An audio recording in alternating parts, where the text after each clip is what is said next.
tout le monde a pu constater que la demande de restitution ne portait que sur des effets personnels, des objets personnels, donc des outils de travail qui en fait ne servent à rien à la justice et qui n'ont aucune valeur pratiquement monétaire. Parce que même l'ordinateur est devenu obsolète, mais quand même c'est un bien personnel et affectif. Donc le rejet, de mon point de vue, ne se justifiait pas. Bon, pour ce qui est du second aspect sur la liberté provisoire, bon, vous savez, en fait, on ne sait jamais ce qui se passe dans la tête d'un juge. Quant au ministère public, bon, c'est un contradicteur.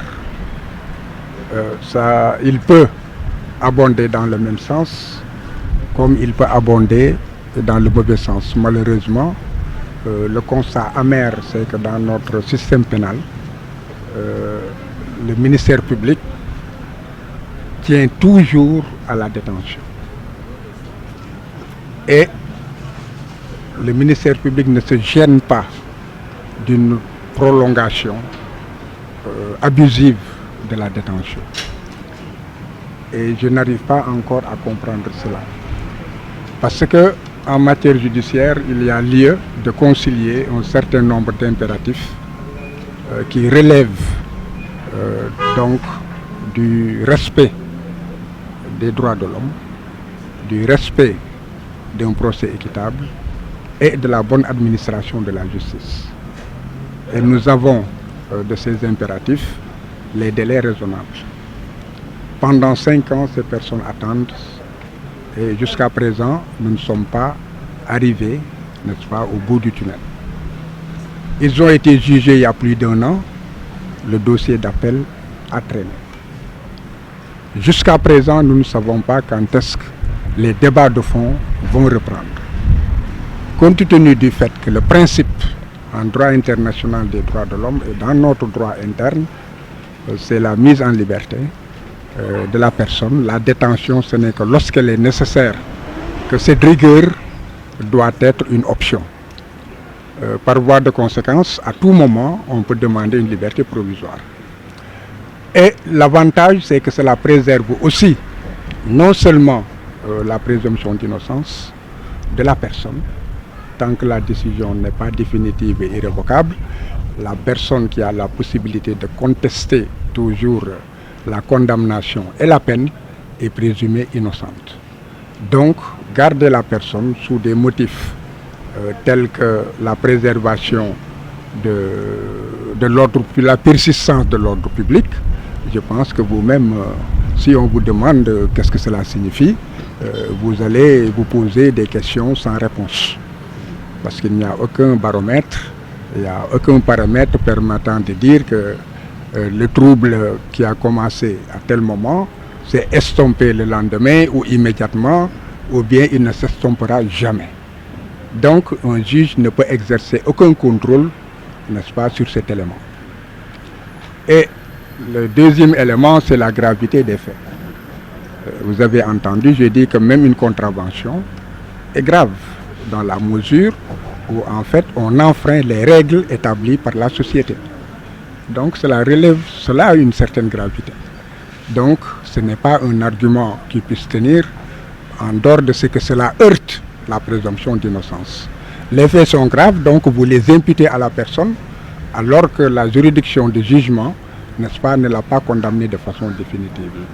Bon, donc l'absence de garantie de représentation, bon, vous avez vu ces derniers temps, donc des personnes qui sont arrêtées, n'est-ce pas? Je prendrai simplement un frère comme Diomaye ou Birame Souleye, n'est-ce pas? On ne peut pas dire qu'ils n'ont pas de garantie de représentation. Des personnes qui travaillent, qui ont des emplois réguliers, qui ont des immeubles, qui ont des épouses, des enfants, au même titre que René Bassène et Ampoy qui sont là, avec des emplois, n'est-ce pas, qu'on leur connaît, qui ont leur famille, leur domicile, leur maison. Ils ont été arrêtés chez eux et qui aujourd'hui n'ont aucun intérêt à fuir et à laisser leur famille en place. Donc vous voyez, ce sont des notions, n'est-ce pas, qui sont assez subjectives et pour lesquelles malheureusement dans notre système pénal on ne demande pas aux juges de motiver et d'étayer les éléments qui lui permettent de retenir tel ou tel élément pour s'opposer à la liberté provisoire. Bon, donc, il est clair que je suis déçu. Je suis déçu par le système, parce que c'est un problème de système et cela doit nécessiter des réformes très profondes pour qu'on respecte la dignité humaine, la liberté humaine, la présomption d'innocence et aussi que l'on s'inspire encore de l'esprit des législateurs. Les législateurs sénégalais, si vous voyez le code pénal, il n'y a que, comment dirais-je, il n'y a que, qu'est-ce que je peux dire, il n'y a que pardon. Vous allez dans le code de procédure pénale encore, il n'y a que pardon. Vous avez l'aménagement des peines, il n'y a que pardon. Vous comprenez? Bon, même les dernières réformes, c'est pour éviter, n'est-ce pas, avec les statistiques des prisons, c'est pour éviter l'engorgement des prisons. Mais on empile les êtres humains comme des bêtes, vous comprenez, et on fait fi de tous les droits dont ils pourraient disposer. Donc je dis que c'est systémique, c'est un problème de système. Alors, allez-vous introduire une autre demande et quelles conséquences pourrait avoir sur la santé de vos clients une telle décision? Bon, d'abord, nous avons un gain qui n'est pas minime. Parce que maintenant, tout le monde, et publiquement, tout le public et toute l'opinion sait que le dossier est prêt à être jugé. Que le jugement est disponible, n'est-ce pas, qu'il a été transmis avec l'ensemble des pièces. Donc l'intégralité des documents sont là. Or, on pouvait toujours nous opposer que le jugement n'est pas encore rédigé, le jugement n'est pas encore disponible, le jugement n'est pas encore transmis, le procureur n'a pas encore fait son rapport. Donc autant d'arguments, n'est-ce pas, dont la personne qui se trouve en prison n'en a cure. Il faut que l'administration fonctionne correctement et convenablement dans le respect des droits, n'est-ce pas, des personnes qui sont en détention. Maintenant, si le dossier a été évoqué sur la liberté provisoire, c'est un gain. Cela veut dire que le dossier il est là et rien ne s'oppose à ce qu'il soit même programmé d'ici demain ou après-demain, parce que actuellement, n'est-ce pas, en matière criminelle, les sessions sont permanentes. Ce n'est plus avant où c'est le ministère qui fixait des dates et qui pouvait attendre 5 à 10 ans pour programmer. Bon, donc c'est un gain qui n'est pas minime. Nous pouvons, et tout de suite, nous allons essayer de voir avec le procureur général comment faire programmer cette affaire donc à la plus prochaine audience. Bon, donc c'est un gain.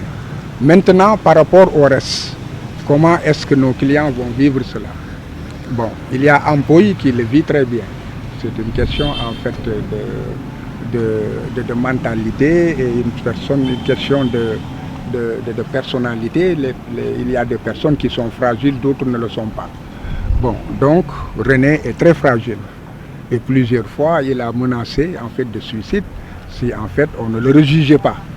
Bon, si il espérait qu'il pouvait s'en sortir, qu'il pouvait avoir la liberté provisoire, d'autant que tout le monde a assisté à une audience où César Atoute Badiate a été condamné à la réclusion criminelle à perpétuité, n'est-ce pas, un mandat d'arrêt décerné par le juge d'instruction confirmé, bon, et qui se promène avec les autorités de cet État, en signant des conventions, en signant des accords. Donc cela, n'est-ce pas, un citoyen ne peut pas le comprendre. Moi-même, je ne peux pas le comprendre. J'aurais compris qu'il y ait, comment dirais-je, qu'il trouve une astuce, à savoir juger rapidement l'affaire et puis amnistier tout le monde et s'asseoir sur une table avec César Atoute Badiate, n'est-ce pas, et qu'on en finisse.